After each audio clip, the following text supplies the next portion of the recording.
to ask, you mentioned that there was an increase in nationally of about 57%, but in Leicester it was about 17%. How is that broken down in terms of which groups were affected the most? I'll be honest with you, I have no idea. Sorry.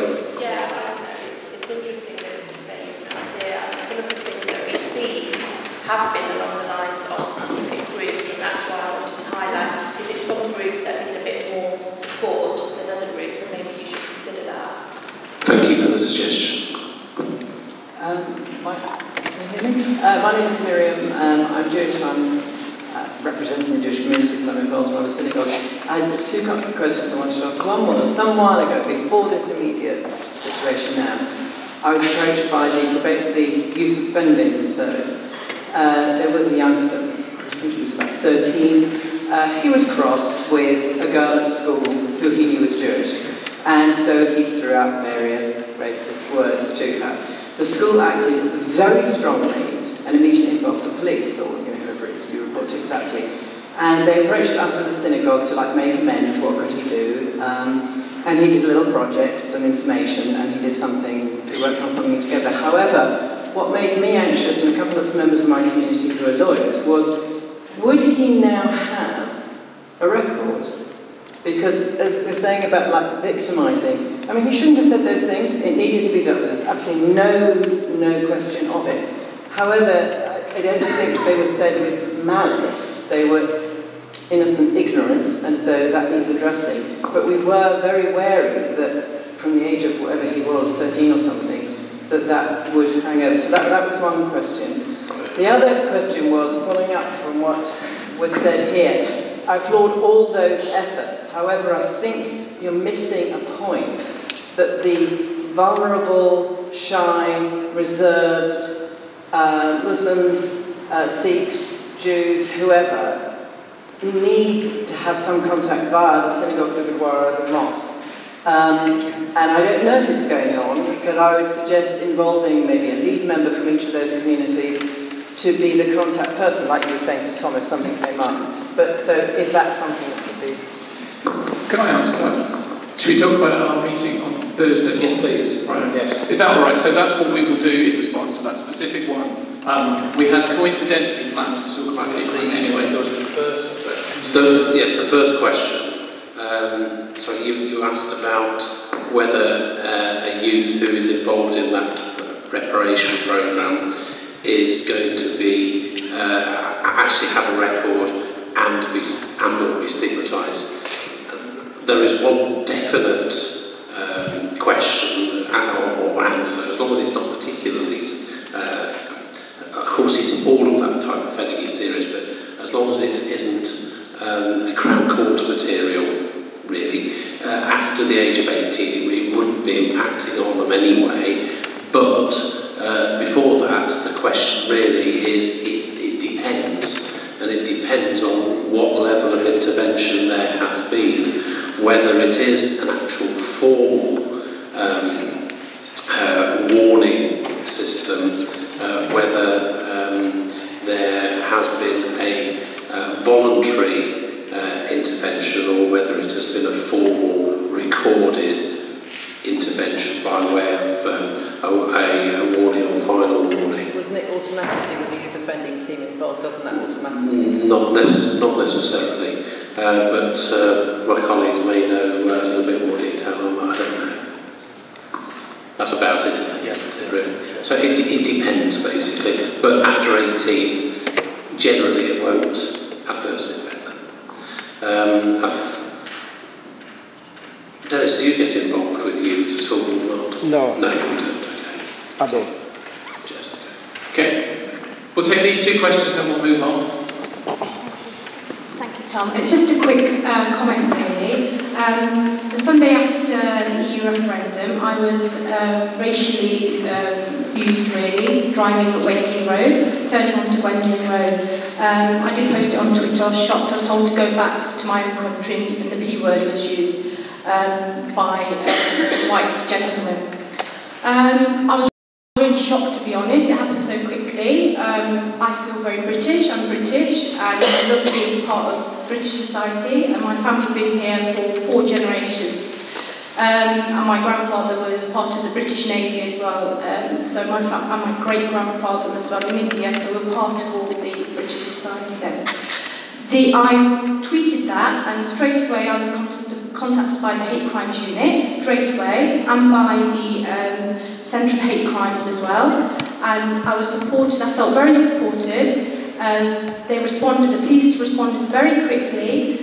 Somebody was sent round straight away. And I was asked continuously, are you okay? I'm very sorry to hear that. So I feel in this situation the police did really well. I felt that they asked me the relevant questions to make sure I was okay. I think his name was PC Woody, I won't forget his name because he was very accommodating, and he went out of his way to make sure he got all the information. He even drove up to see if there's any CCTV footage, which unfortunately there wasn't. And I couldn't remember the L plate at the time. But the reason why I want to make this comment is I found the police did an excellent job.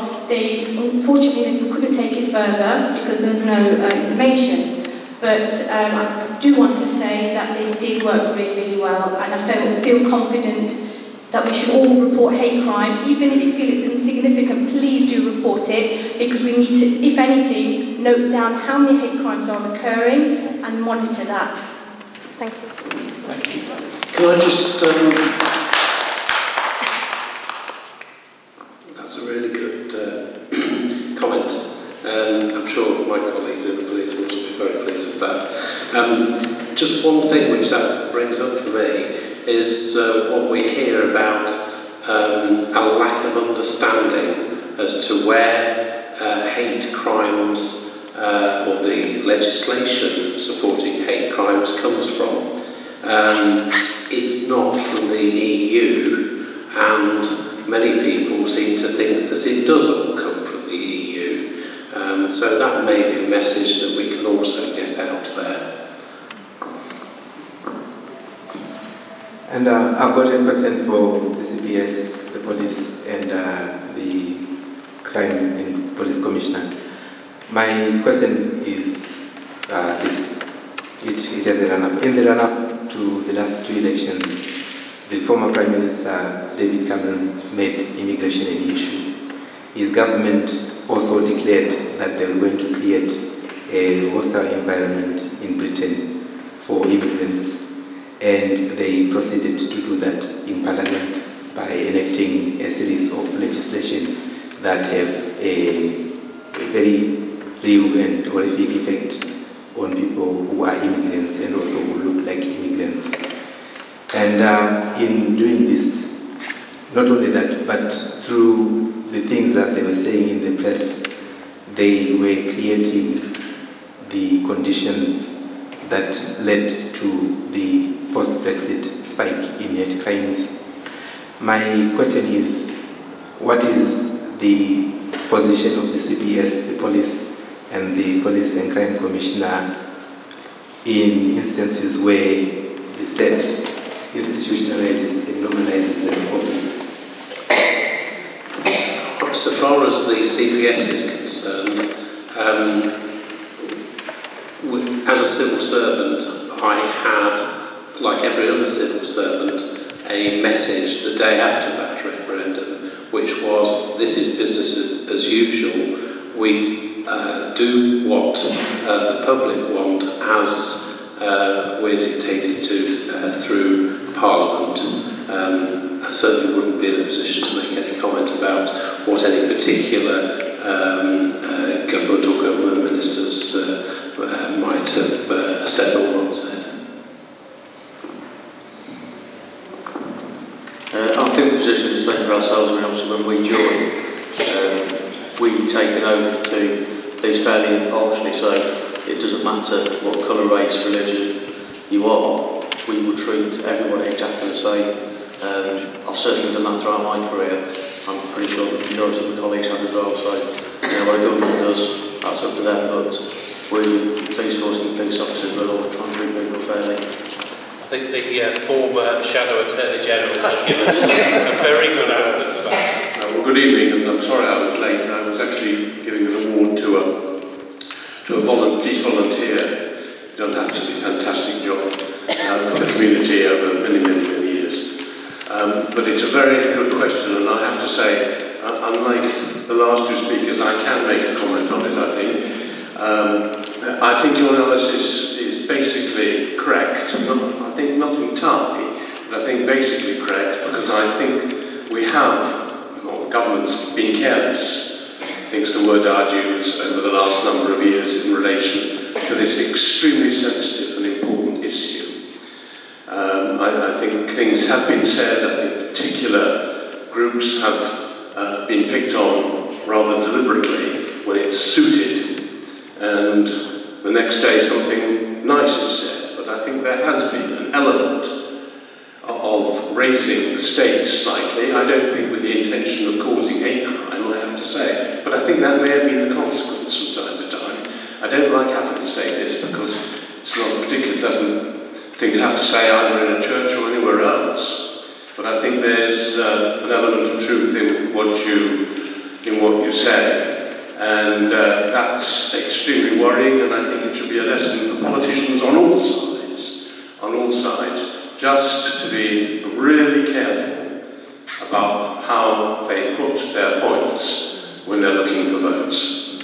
Can I just say, as PCC, I'm delighted to hear the praise that's been placed on by someone who was a victim of hate incident, hate crime, how well the police have done. I've been with the Chief Constable a lot on this issue in the last week and a half. On the last couple of weeks we were on Radio Leicester together, we put out a statement together, we're both signatories, of course, to the Bishop's excellent letter. And as long as I think the Chief Constable's there, and as long as I'm there, hate crime will get the attention that it deserves. But it is a hidden crime. It is a hidden crime. Not enough people complain about hate crime. And I hope that one thing that may come out of this ghastly 3 weeks since Brexit is that people will complain. One can understand when they don't, but they ought to. They really should.